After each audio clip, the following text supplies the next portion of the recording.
Hello, and welcome back to another episode of the Small Talk podcast. My name is Katy Fairman, and it's finally F1 race week. We made it through the winter break. I am so proud of all of us. I am beyond excited to start with Australia. It's been a while since we've had Melbourne as the first race of the season. It's one of my personal favourites, definitely.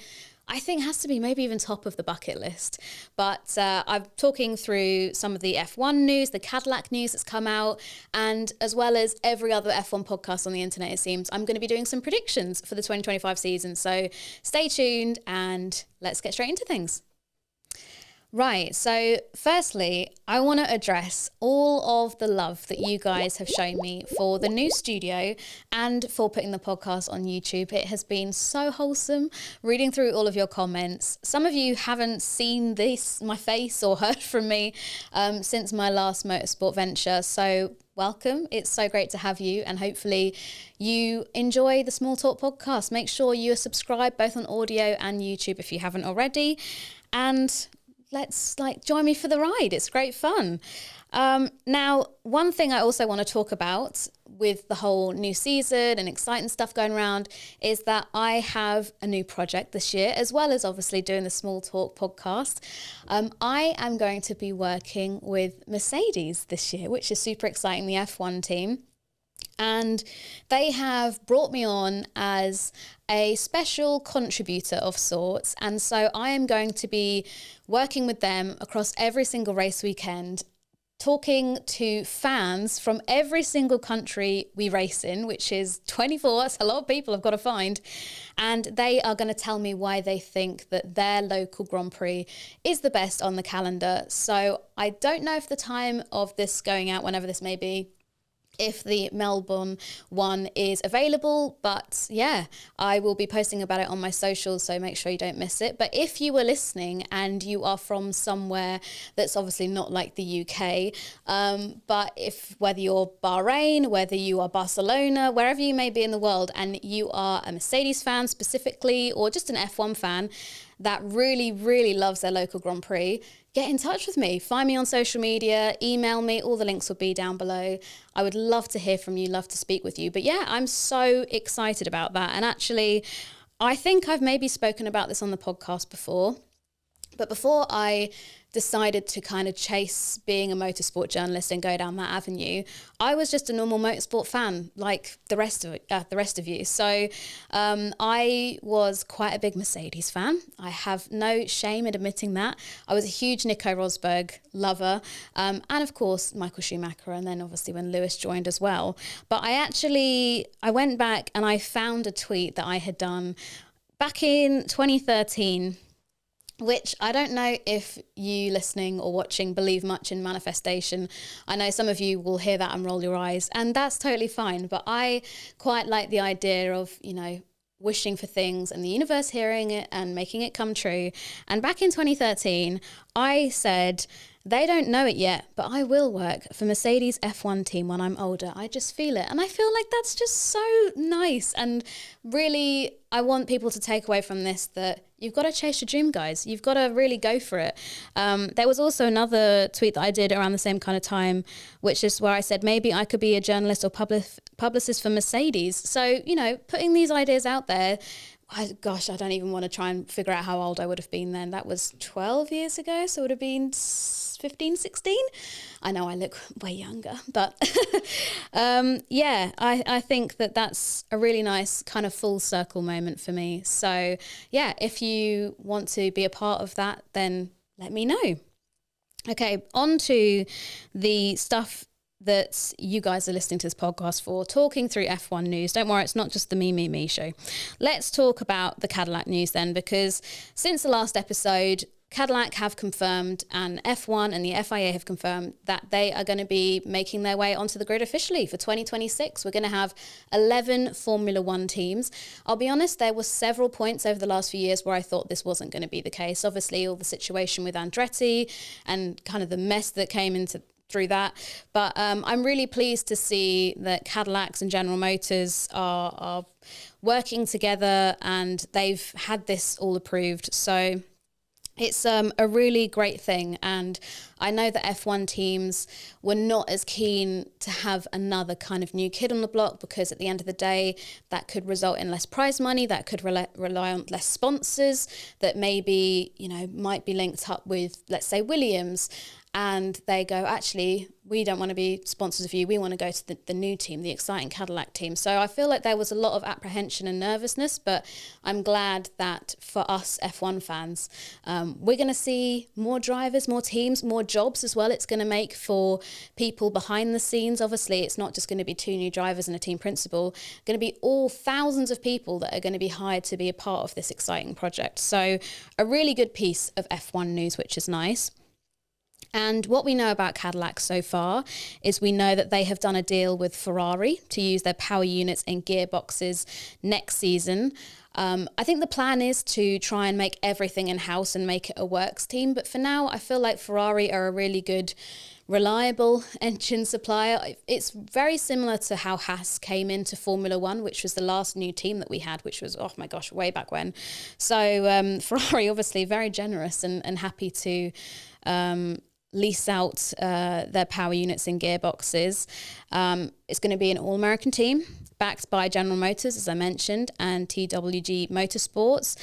And we know that they have a team principal in a chap called Graham Loudon, who was previously Mauritia's sporting director. And for those of you that are maybe brand new to Formula One, Mauritia was an old Formula One team during the 2010s.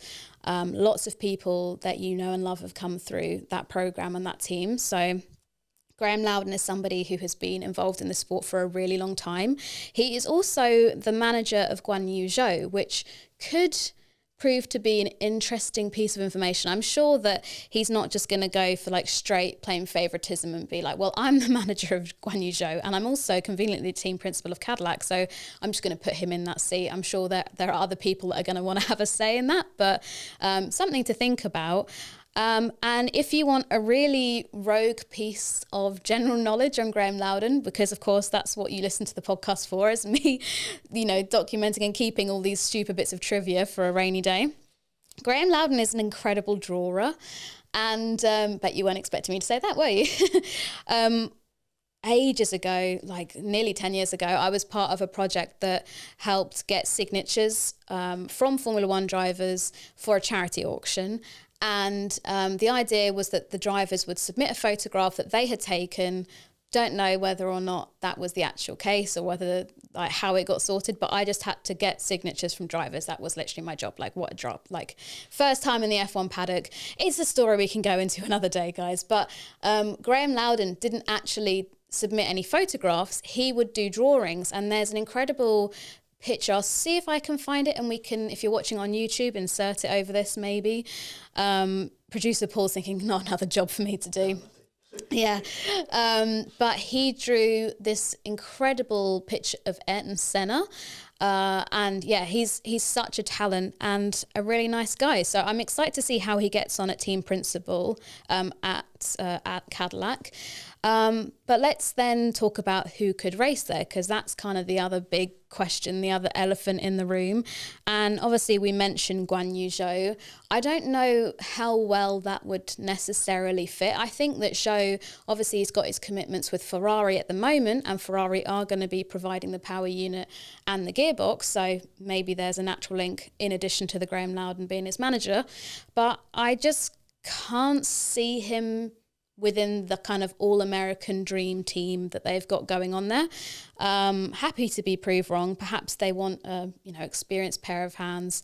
But the people that I've got that are sort of being discussed at the moment, obviously we've got Colton Herta, who is somebody whose name has been mentioned to this 11th team 1,000,001 times. The guy is currently racing in IndyCar. Does he have enough super license points? I think he does, but there's a whole separate topic to do with super license points and how they work and who has this many. I spoke to Jamie Chadwick last year, or maybe it was the year before, and she couldn't even tell me how many super license points she had. So there's definitely something that needs to be reviewed there.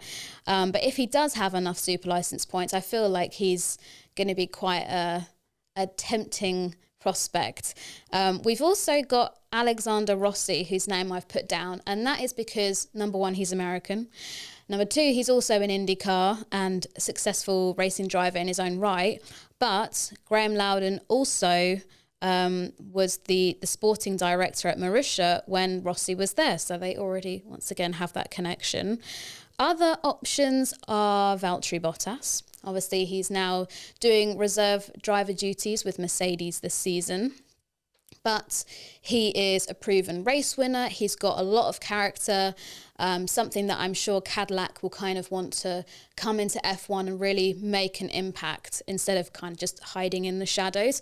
And I feel like Bottas and his attitude and how he doesn't take himself too seriously, all of these things could be good contributing factors, as well as the fact that he's very fast and, you know, he's a great racing driver, could be very appealing to Cadillac. And then the one which everyone is praying and hoping for, or maybe I'm just speaking on my behalf, is Daniel Ricciardo. Now, if you listen to last week's episode, when we discussed Drive to Survive and a new season of that, he seemed to be quite final in how he was feeling within Formula One, and he seemed like he was at a good point where he was ready to step away from Formula One and maybe from racing entirely. But I don't want to put words in his mouth, but just that's the vibe that we got from it. And so I kind of have kept that in mind when talking about this potential Cadillac seat and this opportunity. And we had Ricciardo, things didn't end so well when things were going okay at Renault, but he decided to leave, went to McLaren, things didn't end too well there. Then he went to AlphaTauri, V-Car, whatever you want to call it. And once again, things didn't end too well there. I didn't even see out the whole of last season. And I just don't want, and hopefully he feels the same way, channel, what's it called? Trying to communicate with him mentally. I forget the word, but telepathy. Thank you. Yeah. I'm trying to telepathically communicate with him, even though he's the other side of the world right now. But I feel like it could be quite a risk to really, if it didn't work for him in Cadillac, that would really sour his kind of reputation in F1, I feel. So I have the opinion that maybe he'll come on board as an advisor or something like that. I think that could be quite a cool role for him. So he wouldn't be, doing all of the PR stunts and keeping media happy like he was doing as a third driver at Red Bull, but actually providing insight and helping, maybe if they decide to bring on a young rookie like Colton Herta or whatever, plus give feedback on the car. And I don't know, I feel like his talents are too good to be wasted for him just to be sat at home, looking after his farm or whatever. So, yeah, for me, I can't see Daniel Ricciardo coming on as a full-time racing driver there. Happy to be proved wrong, more than happy to be proved wrong. But I feel like an advisor role could suit him quite nicely. So we'll see. I'll have to get the crystal ball out, which actually brings us on quite nicely to the next part of this podcast, which is F1 predictions. Okay, so like most F1 podcasts at the moment, I have put together a list of some predictions, and I was really going to try and do 25 predictions for 2025, and then I realized this is actually very difficult to do because I don't want the predictions to be like, I don't know, Max Verstappen gets a podium, that's so safe, come on. I want to try and do ones that are a bit out there and a bit bold. So let's have a look, because some of these I feel like are plausible. Some of them I've kind of just picked out of complete thin air. I have had some predictions that I've said on previous podcasts come true. I predicted the Daniel Ricciardo move to AlphaTauri, and there are a couple of other ones that have escaped me now. But I do have some mystic prediction powers, but ready for this to age like milk. So my first prediction is that I think Max Verstappen and Liam Lawson are going to clash at least once on track. I feel like they're both quite aggressive drivers. They both think they're in the right all the time. And we've seen how Liam was last year when he was racing against somebody like Sergio Perez, that he doesn't care. And he's quite happy to push someone off the track as a way of like karma. If they've done it to him, he'll do it back.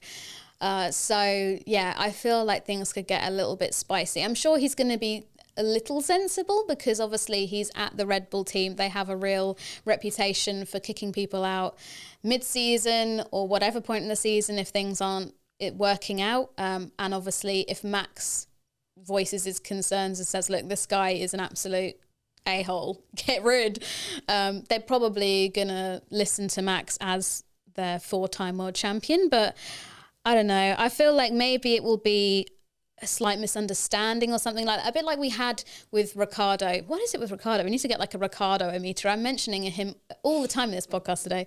Clearly on my mind. Yeah, I feel like it's going to be a Ricardo Verstappen Baku kind of misunderstanding incident. But hey, I think it could add to some extra drama. So that is my first prediction. My second prediction is an off-track one, and that is to do with the fact that LVMA, which is the Louis Vuitton marketing agency, are coming on board, and they've already announced this. They're having a huge 10-year partnership with F1, and a lot of the brands under the LVMA umbrella are going to be heavily involved. I mean, we've seen it already with this weekend's Australian Grand Prix. I think the official title is now the 2025 Louis Vuitton Australian Grand Prix, which sounds exceptionally fancy. And we've also got no more Rolex, for example. We're now Tag Heuer. So yeah, they're slowly coming in and changing things up in terms of the sponsorship. And one of the things that LVMA have are, one, loads of fashion brands, but also loads of makeup brands. And with there being such a huge growth in women enjoying motorsport, which is just awesome, I love it, I feel like they are going to release a makeup range with one of these LVMA brands in 2025. And I cannot take all of the credit for this, I have to be honest, because I did see something very similar to this through a TikTok creator a couple of weeks ago who I've managed to find. Her username is Maria Malco, and she did a post with a concept all about F1 and Fenty Beauty, which is one of the LVMA brands owned by Rihanna. And she's kind of suggested that there could be a special limited edition F1 range, which I think would be so good. I mean, I could try and come up with some names for, you know, like red flag for a red lipstick, or I don't know. I don't think there's going to be like an eyeshadow palette with an eyeshadow color called Track Limits or something like that. But you know what I mean? Like you could implement lots of pit stop for it, like a name of an eyeshadow. I don't know what color that would be, but you get the idea, like linking lots of F1 terminology within makeup. And I feel like that is something that I could actually realistically see happening. And I really hope that F1 do something like that and make the most, because we've got lots of other brands that have embraced the new female fans that are coming in. I went to a Rimmel London event last year. They've got a mascara which is called Thrill Seeker. I'm just trying to remember it. And this is not a promotional bit of content. They invited me to this event. It was lovely. It was at the F1 arcade. But yeah, they really embraced the F1 theme with their beauty brand. So I feel like we're going to see more and more of that happening. Obviously, we've also got Charlotte Tilbury and F1 Academy and stuff like that. So let's see what happens there. But that's prediction number 2. I have got here for prediction number 3 that Alpine will have another change of team principal at some point during the season. We've got Ollie Oakes in there at the moment, and I feel like I'm right in saying that he's the youngest team principal on the grid, and maybe the second youngest ever. But unfortunately for Ollie, I'm not saying that he's not doing enough, but I just feel like the Alpine situation is so turbulent at the moment. I could see Flavio turning around and just saying, no, he needs to go. So I don't know who they put in their place. I don't know if there's many people left to be put in that place, but I don't know. I feel like Alpine are going to have another change of team principal in 2025. I'm sorry, Ollie Oakes. I hope you don't take it personally. I think that Williams Racing are going to just miss out on a podium, as much as I would love to sit here and manifest a Carlos Sainz or an Alex Albon podium, because I love both of them. I feel like that would be such a good story. I feel like they're going to come close, but not quite. Maybe like a 4th or a 5th place finish somewhere rogue like Austria or something like that. But yeah, I would love for it to be a Williams podium. But I'm hoping that with Carlos on the team, he's obviously done such a good job at sort of hopping from team to team. But normally wherever he goes, he brings a huge wealth of knowledge, and the car generally seems to improve. We've seen it with him at the likes of Renault, we've seen it with him at McLaren, we've seen it with him at Ferrari. So I'm hoping that's a trend that continues. And who knows, maybe 2026 when the engine regs come in and it's the team of Alex and Carlos, we will finally get some podiums. I'm hoping I'm wrong on this one. I hope we do get a podium, because oh my gosh, the scenes would be incredible. But for now, I think, yeah, maybe like a 4th, 5th place somewhere would be my prediction for that. The next one is also maybe a bit of a delusional take, but in my dreams, I hope it comes true. And that is that Sebastian Vettel returns to Formula One, but as an advisor at Ferrari, along with Lewis Hamilton. I know that Lewis has already brought in quite a lot of people. He had Jerome D'Ambrosio, who's a former Formula E driver and Formula One driver. He's come in now and has got quite a senior role at Ferrari. And obviously he's brought back his wonderful Angela Cullen and a couple of other people within his team. But I don't know, I could just see it happening, that maybe he wants somebody that speaks a bit more Italian. I'm sure Lewis is learning a lot, but someone that he can kind of have as a bit of a confidant, and somebody that speaks Italian, that's been in that position before. I just think that would be really lovely. Once again, this one is, I think, more of a dream than anything, and could result in a bit of a clash if the rumours are to be believed that Seb wants to do Le Mans, which if he does do that with somebody like Porsche, I feel like that's going to be quite a clash of interests, so maybe this won't happen. But we can put it out there to the universe, as we've seen from my resurfaced tweet from 2013. If you put it out there, sometimes these things can happen. So we'll go for that. Another one that I have is a bit of a sad one if you're a Sauber fan, which I don't know if there are many of you out there, or a kick stake. I still don't know what this team is called. The sooner it can become Audi, the better, in my opinion. I don't think they're going to score a single point all season, which is a bit of a downer prediction. I'm so sorry. Although they've obviously got Hülkenberg there this year, and then they've got rookie Bortoleto. And this is not me doubting either of their abilities. I think they're both brilliant drivers. I'm especially excited to see how Bortoleto gets on. He's got such an impressive racing resume up until this point. I just feel like, and I know I'm recycling what I say seems to be on the podcast every week, but I feel like there's going to be so much energy and effort put into the Audi project from 2026. I think this year's going to kind of be left a little bit alone, and maybe seen as a bit of a kind of learning year. So yeah, and there are so many other teams that I think are going to be competitive that I can't see Sauber getting a point. I'm so sorry. But once again, some of these I really hope I'm wrong with, because it would be like, it's always really nice when you just see all teams have got at least 1 point. You know, we've had it in a few seasons where maybe like Williams have got no points whatsoever, and it's just sad. I just want everyone to get at least 1 point and have that. You know, it's like the same thing as you want everyone to get a medal at sports day or something like that. Do you know what I mean? Like a participation prize. But unfortunately, I don't think Sauber are going to get any points this year. Watch them get like a 7th place in Austria, and this will all be void.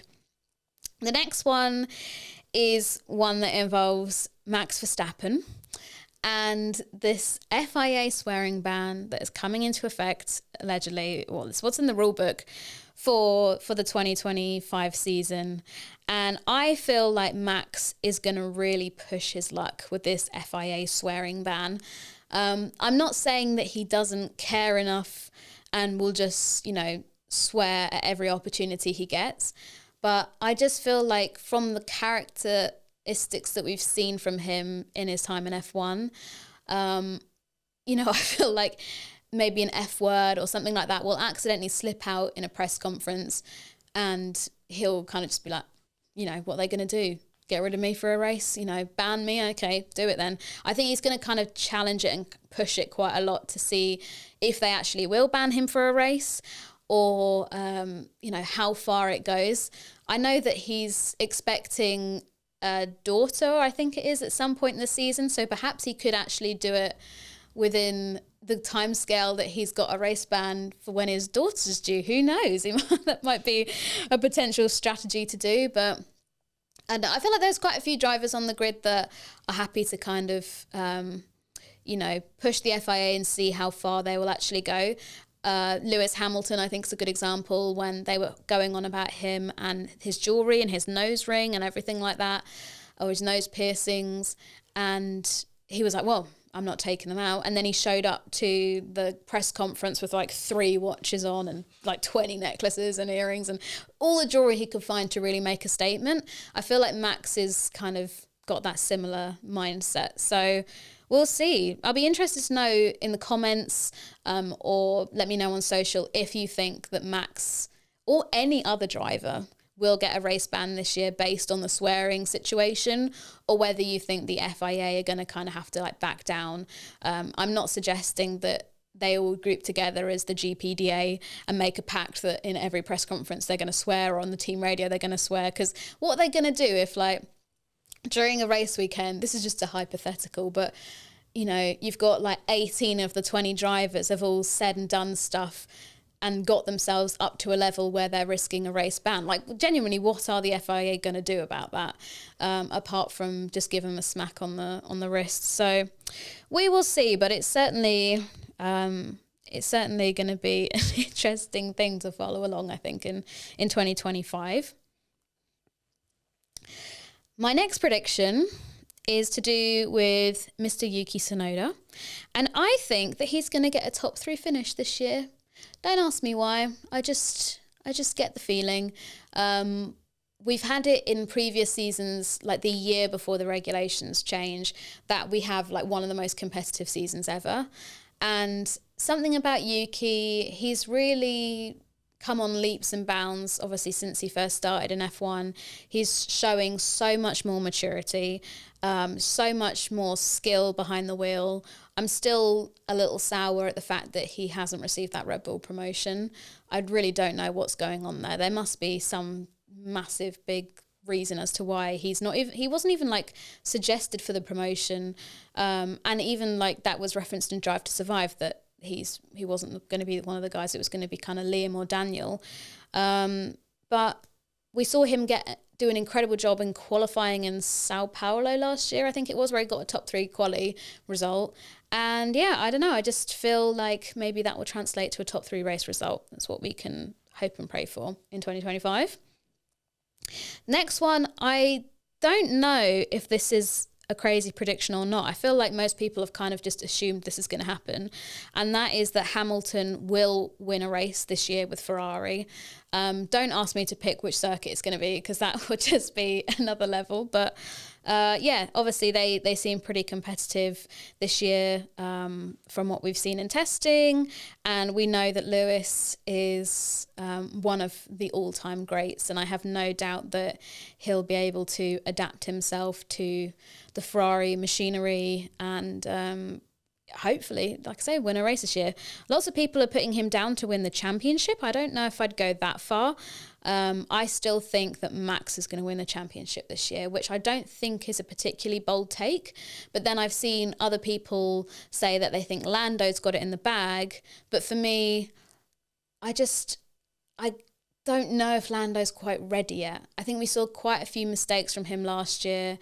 And if you're up against somebody like Max, obviously this is all going to be car dependent, because if it's to believe McLaren have got the best car by miles, but I just feel like if you're going up against somebody like Max Verstappen, he's got such a competitive, aggressive nature to his driving.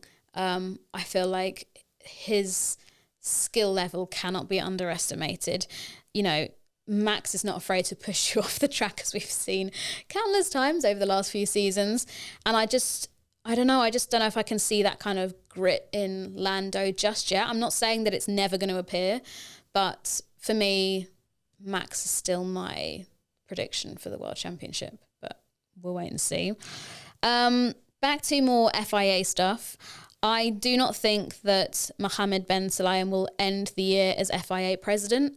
Whether he is not re-elected, because we've got the elections coming this year, or it could be that he is kicked out. Enough people kind of go on strike and protest. Obviously, he's made some pretty interesting calls. I think it's fair to say over the last, few years since he's been in charge. But I think maybe it could all kind of come to a head, and we've seen it in the past where F1 teams have all grouped together and said, fine, we'll break off from the FIA. And I feel like MBS is doing enough at the moment to kind of warrant those kind of conversations coming about again, which is kind of crazy. But, F1 has had such a huge growth financially and, in interest and all that kind of stuff that, maybe perhaps they have got enough money now that they could create their own kind of independent subsection for the safety and the rules and all that, and maybe make the need for the FIA redundant, which would be a crazy step. But like we said, we've heard these kind of conversations and discussions had before, so we'll see. But I feel like enough is going to happen and enough people are going to kind of put their foot down that MBS will not end the year as FIA president. Which leads me on to my last prediction, and perhaps, I don't know if I could say this is my boldest one, but I feel like it would be pretty significant if it happened. And that is, I think that Toto Wolff will leave Mercedes. And the reason I think that is because Toto's been doing this a long time. Obviously, he's been part of it since they bought Brawn off Ross Brawn. And if the rumours are to be believed, there's talk that Susie Wolff, his wife, wants to put herself forward as the FIA president for the elections to replace somebody like MBS. And I just don't think, I'm sure, I have no doubts that they could, keep that separate from their personal life and their work, because we've had these kind of conversations already last year where people were saying that it's not right that, Susie and Toto might have an unfair advantage there. But I feel like the fact that he's lost Lewis Hamilton may be arguably one of Mercedes' kind of biggest pulls, and the fact that Susie might want to go for FIA president, and he's been doing this a long time, and it would be quite a nice way to leave it, to sort of say, okay, well, I'm going to bring in Kimi Antonelli as a new generation of Mercedes driver. You've got a lot of faith in George Russell to keep that team as the number one driver in that team. I don't know. I just feel like it would kind of make sense before the new regulations as well. We don't know how well Mercedes will be with the new engine changes and stuff like that. Obviously, in previous years, they've done incredibly well. Look at like sort of the last sort of engine regs in from 2014 onwards. They absolutely dominated. So, I'm not questioning their ability at all, but I just feel like it would be quite a good point to take a step back and say, I have been responsible for leading this team to incredible things. So many drivers' championships, so many constructors' championships. And maybe it's my time to sort of hand over the reins to someone else. Who knows? But that for me is the one that out of all of those, I feel like I've not seen many people mention this, and I feel like actually perhaps it could happen. But I would be massively sad if Toto Wolff did decide to go, because he's been such a nice person to me whenever I've had interactions with him.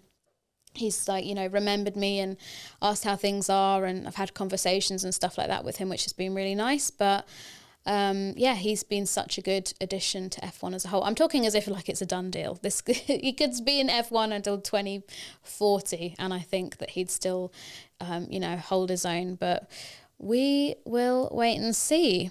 And then, as I mentioned, I asked some of you on social, on Instagram, be sure to follow Small Talk Podcast on there if you don't already. I feel like Instagram is my main social media page that I'm going to be kind of posting most of the Small Talk updates on, so be sure to go and follow that. I would at this point tell you what the handle is, but I can't remember. I think it's either Small Talk Pod or Small Talk Podcast. We'll put it on the screen. Yeah, thank you very much, Paul. But yeah, some of your responses to your predictions. We've got Funko Mike 83 said Behrman outscores Ocon. I think that's a nice, tasty prediction. Jamie Roberts, all of these have got so many numbers at the end of them. Jamie Roberts, 9824. Antonelli will win twice, but with some dodgy results thrown in there because he's too fast and erratic. I feel like, Antonelli, I didn't really mention him in any of my predictions, but I think based on what I've seen in testing and what I've seen in some of his junior career, like the guy is very, very fast. So I think although we kind of got the first taste of him as when he binned it in Monza during practice, I think there's going to be some pretty good things from him this year. Kimi, in fact, proved to be a popular prediction point because McGovern Philip said Kimi to win more races than George this year, 2-1. So, yeah, already rating him higher than George. We've also got Formula Fanboy, who says Verstappen gets a race ban. So that's another person that thinks that's a possibility. Lucy Rose, 2279, said 8 different race winners. I love that. I would try and think of 8 off the top of my head, but I honestly could see maybe we could even get to like 9 or 10, depending on if we get any crazy races and stuff like that. But we'll wait and see. Adrian Zalona, I apologise if I'm butchering any of your handles, by the way. Oscar Outpour forms Lando. That's the kind of spicy takes we want here. I love it. Julia.warner.3591 says Williams gets 5th in the constructors and maybe even a podium. Loving the optimism. Lingling_3598. See what I mean about all these numbers? Max to win his 5th world title, so I'm with you there. And finally, callsign.rainbow said Leclerc to win the driver's title in 2025, but Hamilton to win in 2026. And actually, in the comment, they went into more description as to why that is. And they think that Lewis will be more of a team player because he's literally just arrived to Ferrari. And he'll help Leclerc in winning the title. But 2026, gloves are off and he doesn't care and he's going to go straight for it. So, yeah, I'm liking it. I think that between us all, and every other F1 podcaster on the internet, we have predicted potentially every single outcome that could ever happen. But yeah, I hope that you have enjoyed some of those probably quite unlikely things that I've suggested. But hey, where's the fun in just playing it safe? Where's the fun in that? We want clickbait, crazy predictions here on Small Talk. Okay, I think I'm all predictioned out. So without further ado, I think it's time we wrap up the podcast. Thank you so much for listening on audio, or if you are back to watch on YouTube, I hope that you've enjoyed it. Please let me know, by the way, in the comments what you think I can maybe add to the set. Paul has told me that I can store a few things here. Obviously, I don't think I could bring like a cardboard cutout of Max Verstappen, and I think that might be a bit scary, but I've got plenty of Lego, I've got other things. Let me know what you would like to see, and if it's a sensible suggestion, then I will try to implement it. Because yeah, I don't own this studio, I only rent it, and I don't want to take the mickey. But yeah, thank you again to everybody that has left me love on the last podcast episode. Hopefully you continue to do so on this one. Flood the comments with lots of nice things and boost my ego. That would be lovely. Yeah, remember to subscribe across all platforms, and I'll see you again next week, guys. I hope you have an incredible Australian Grand Prix weekend. I hope it's an absolute corker. I feel like that's something an Australian person would say. And I will see you then. Okay, take care. Love you lots. Bye-bye.